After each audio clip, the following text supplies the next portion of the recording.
totally believe in what we're doing, and I think it's the most important thing that I can be doing right now. There are so many people who are sick, and if this can help them, people have to know about this. It's fantastic that I get to share this with my family, that we're doing this together, and that we both feel so passionately about it. She was on over 40 different medicines. She had been on methotrexate and Plaquenil, one of those which nearly destroyed her vision. All the potent anti-inflammatories, the Vioxx and the Celebrex, and was on all sorts of painkillers and all sorts of antibiotics. She had classic steroid toxicity. Her face was the shape of a moon because there's a lot of swelling that occurs in the face. At the age of 16 was diagnosed with juvenile rheumatoid arthritis, and that evolved into a lupus condition, a diagnosis of interstitial cystitis, an autoimmune disorder. Bedridden 4 years. Her mother thought she would never survive. I went to talk to William as a friend and as a doctor about his experience with patients and how they used cannabis. Seeing what the juicing did for me, using it in this form, was so significant. It changed my life. About 4 to 6 weeks after I started on juicing every day, I had no more back pain. I didn't need pain pills. I felt the best I ever had. A lot of people think cannabis and pot are not medicine. I had stumbled on an article in Scientific American, December 2004. They had an article on marijuana as the brain's own marijuana, and they introduced the idea that the body produces compounds that are very similar to those found in marijuana or cannabis. Cannabis actually goes upstream. It provides feedback from the postsynaptic nerve to the presynaptic nerve, which was unheard of in neurochemistry. I mean, all neurotransmissions were unidirectional, and all of a sudden, swimming against the force of that are these little cannabinoid molecules that tie the whole system together. The phytocannabinoids from this plant augment the body's attempt to restore and increase function to a normal level. So it mimics the regulatory system of cellular physiology. And recently the Food and Drug Administration has approved of CBD, which is a cannabinoid like THC, one of 80 cannabinoids. The federal patent compares vitamin C, vitamin E, and CBD or cannabidiol. CBD turns out to be more potent than either of those two. The thing that I warn my patients of is if you're going to be juicing this flower and this leaf and you're going to be doing this high-dose, non-psychoactive cannabinoid dietary approach, please do not heat it. When you heat cannabis, you make it psychoactive, which for a large part of the community, the psychoactivity of a plant is a measure of its medical quality. But it's really quite the inverse. If you heat or age cannabis in any way, you're destroying some of the medicinal properties of it. To use the plant effectively, we have to use it the way it evolved over 34 million years, which is raw. Because when it's raw, the THC is bound up as THC acid. It requires aging, drying, so as a hunter-gatherer, we gather this plant and we notice, wow, as this plant ages, it changes character and suddenly has a psychoactive effect. I think that's the most exciting area of cannabis research is looking at non-psychoactive cannabinoids. Because if you do heat it, you'll decarboxylate the THC acid, and you're going to have 600 milligrams of THC acid with the CBD acid. You would be unconscious probably for the better part of the week. Between heating the plant, whether that's in a sucker, a cookie, a baked good, a butter, vaporized, smoked, all of those techniques convert THC acid, which is non-psychoactive, into THC and provide you with that 10 milligram dose. But if you eat the plant raw, then THC acid is the way it's found in the plant. It's not psychoactive. The juicing allows you to get up to the 500 to 600 milligrams, which is 60 times more than you could tolerate if it was heated. This treatment is not psychoactive. People don't have to be stoned when they take it. They can take it and go to work. They can take it and play with their kids. It's hard for me to understand laws against something like green leaf therapy and to think that prednisone is legal. We're still fighting the stigma of marijuana back from the 20s, 30s, 40s, 50s. I was a prosecutor for 8 years in Mendocino County, so I know it from both as a defense attorney and as a prosecutor. The 1972 Controlled Substances Act said that marijuana has no medical value whatsoever. The federal government has a patent on its medical properties. The Food and Drug Administration has approved of it as investigative new drug. I have not found the United States to be very open about cannabis research. In order to print an article in a peer-reviewed journal, you have to use cannabis that they have certified for your study. And there are physicians who have waited 3, 4, 5, 6 years, some even longer than that, to just get a sample. The federal government's been kind of schizophrenic in the way it looks at marijuana. It says it has no medical value under that act, but at the same time, the federal government has been funding research in marijuana for years, for decades.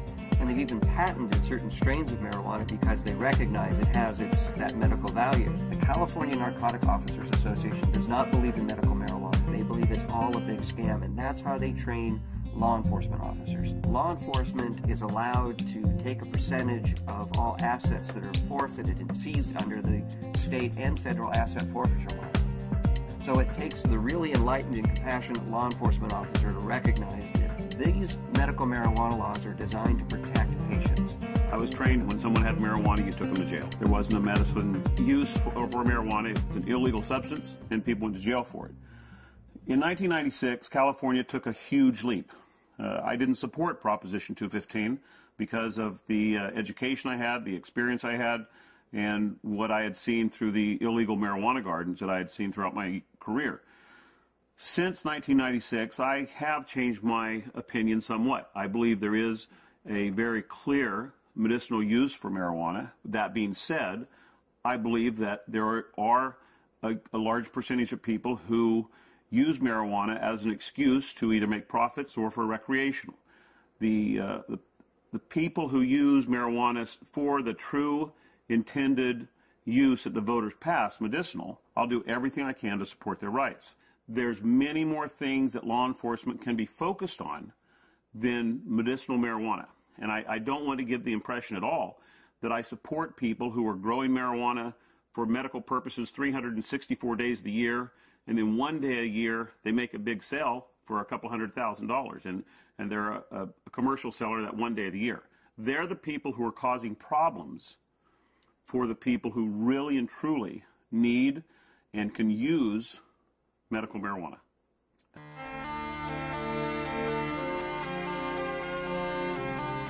Terrifying, to be told as a parent that your child does have a tumor in her brain. It took 24 hours in the operating room. They gave us a 10% chance of survival with treatment. The Oakland Children's Hospital, where they called me and they said they had a baby who they were discharging home. This baby had completed all treatment that would be useful for it, had brain tumor,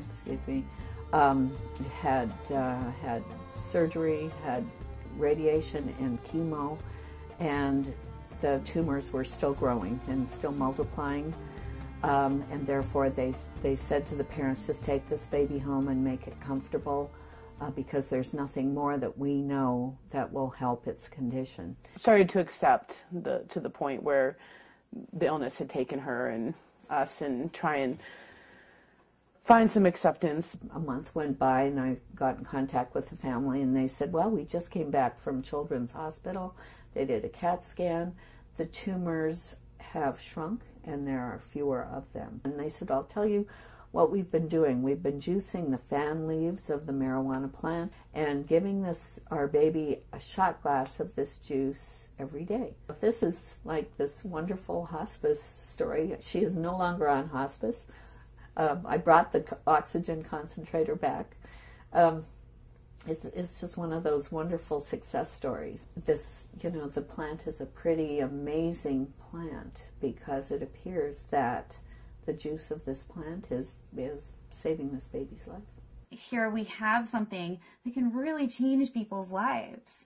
I mean, I was laying in bed, catheterized, thinking that physicians were just trying to make me comfortable. They really didn't think that there was anything more that they could do, and that I may not live to be 30, which I am now. That was the best I could hope for. the best I could hope for was taking enough methadone and Percocet every day that I just didn't feel anything at all. I had gotten in touch with Dr. Courtney because we had received a doctor's recommendation from one of his patients, and in it asked that they start juicing the leaves and having capsules and a few other items which I didn't know anything about. So after I contacted him, I was really excited to hear that there might be some other alternatives to the smoking of the cannabis. These are friends we've had in the past year. They said, your father's not the same as he was when we first met him, and he seems to be much more alive and much, doing a lot more and more active. And I had informed them that it was because of the juice that he had been taking. Right after we started juicing, that he seemed to be more active. We would do things out in the garage more, and he wouldn't spend so much time in his chair. We have ran out periodically in the last year and a half, and that's what made me convinced that he needed it, because when he would run out, he would have trouble getting out of the car. I had 4 doctors tell me that I should have a hysterectomy. You either have no ovaries, or at the very least you're sterile. That my endometriosis was so bad I would never be able to have a child. Despite very potent birth control, despite being sterile, Zahaya decided she was going to come join the party. Come on.